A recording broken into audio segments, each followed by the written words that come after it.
If I came into your office and dumped a pile of garbage in your workspace, how much work do you think you'll get done after that?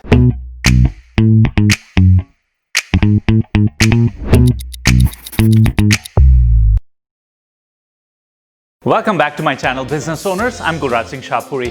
I'm a business coach and a leadership trainer, and I've trained more than 50,000 people in how to manage themselves better. Now, for most of you, I don't need to come and dump any garbage there. The garbage is already there. It's in the form of clutter. And what if I was to tell you that for most of you, if you were much more organized and completely decluttered, you will be richer and more successful in business? Would you believe it or not? Now, there's two main reasons for this. Number one, being organized and clutter-free puts you in a high level of excellence. And as they say, excellence in one thing leads to excellence in many others. And there's indisputable proof about this. Secondly, when you're decluttered, it speeds up the time between thought and creation. You see, your brain is meant for creating and processing brilliant ideas.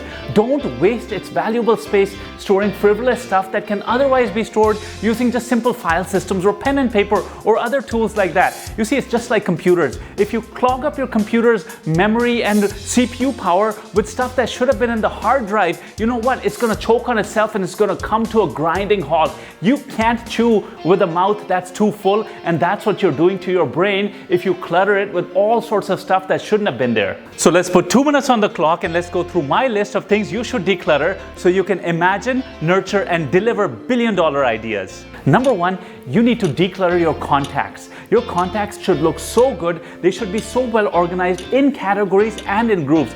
I don't know what email program you're using to store your contacts. I use Outlook and I fervently recommend Outlook. A lot of people use Gmail. That's okay too. You can store your contacts nicely there as well. But if you get everything in Outlook, you're going to be able to process them a whole lot easier than any other system. I promise you that. Now, here's a couple of things you need to do. Firstly, in your contacts, make sure every name is written absolutely perfectly. Do not clutter the name with all sorts of tags around it. You have other places, suffix and prefixes, to put those other things you need to put about the name. Secondly, make sure you put the name as you would refer to that person by, and I'll tell you why in a minute. Thirdly, you need to make sure the phone number is complete there, including the plus sign. Why? Because if you're traveling internationally, you don't want to be running into trouble trying to call people and then you didn't add the country code and stuff like that. Always put the complete phone number. If you don't have the contact information for somebody, that's a great time to send them an instant message and say, hey, I'm cleaning up my contacts. Could I have your email? Could I have this? You know what? People are pretty polite. They'll answer you right away. And here's the best part. You're going to make a lot of money doing this. Let's say if you have 2,500 contacts you need to organize. That's not a whole lot. I've seen people that have a lot more. What happens is when they reach out to people that they haven't spoken to in a while, they're able to reignite a lot of business contacts, and you know what happens? Business comes out of this. You're going to be glad you did this exercise. Number two, you need to start valuing having a very lean inbox. You've probably heard it from others before, and I'm going to tell you what you already know. You see, it makes sense to have an email inbox that only has your pendencies in it. Now, I have a rule. It's called Inbox 9, and I want you to follow this too. That means you can only have single-digit mails in your inbox that are your pendencies. Otherwise, you've taken care of these things, and my goal is always to bring them down to zero. But here's the thing. What happens to all those other emails? Well, Google and Outlook and all these other email programs, they give you the option of creating as many folders as you like. Now you're going to create a folder for each person or company that ever mails you. That means you create a folder first, then do a search for that person or company, do a select all, and just drag and drop all of their messages in that folder. If you haven't seen them so far, you might even want to just delete them. Now here's the best part. When your inbox becomes truly lean, let's say 9 mails or under, like I like to have it,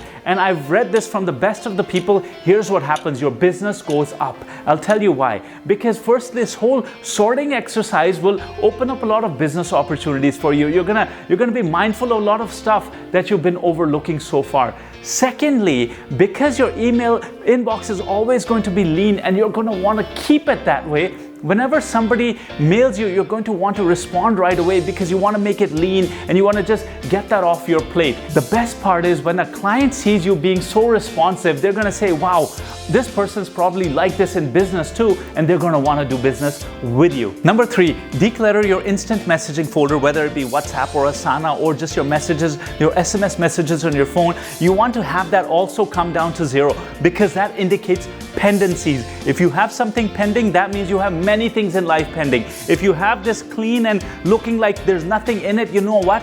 Excellence in one thing, like I said, leads to excellence in many others. That means in life, you're probably pretty responsive about everything. And once again, people are going to want to do business with you. Number 4, you want to declutter your table, your workspace. You can concentrate more when there's nothing around you, when you have a clean table. Look, science has proven it. Don't try to argue with me on this one. It's like gravity. Whether you believe it or not, it still exists. Now, if you can't declutter your whole table just today, here's what you do. You put everything behind your shoulder level. That way your peripheral vision can't really see it. You'll get a lot more done that day. And then over time, declutter that whole space. And each day when you go home, make sure you declutter your office table so that when you come in tomorrow, you are there with a clear mind.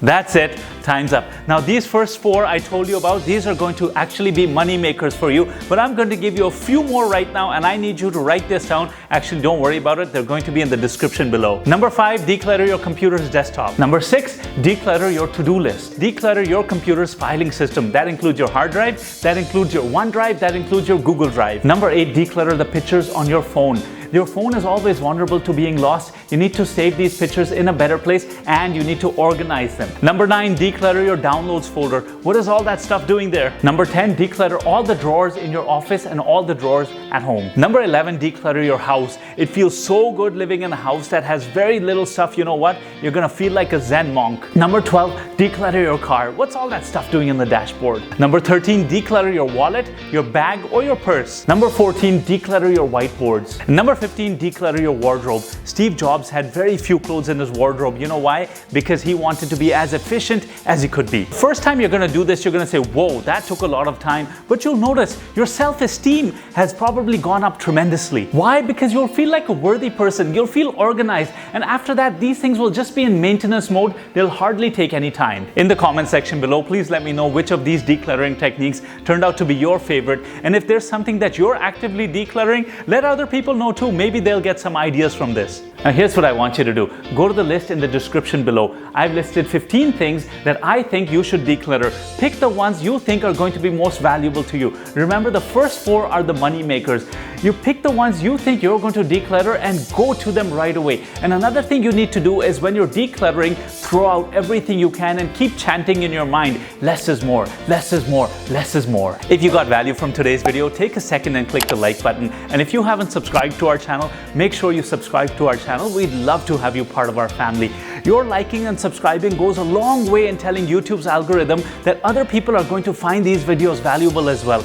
And if this is your first video in our 2-Minute Tuesday series, just click over here to see some of the other videos. And if you want to see what YouTube has to recommend to you next, just click over here. Either way, you can't go wrong. You guys are awesome, and I love the awesome support you keep on giving me. I'm Gulraj Shahpuri, and I'm going to see you in the next video.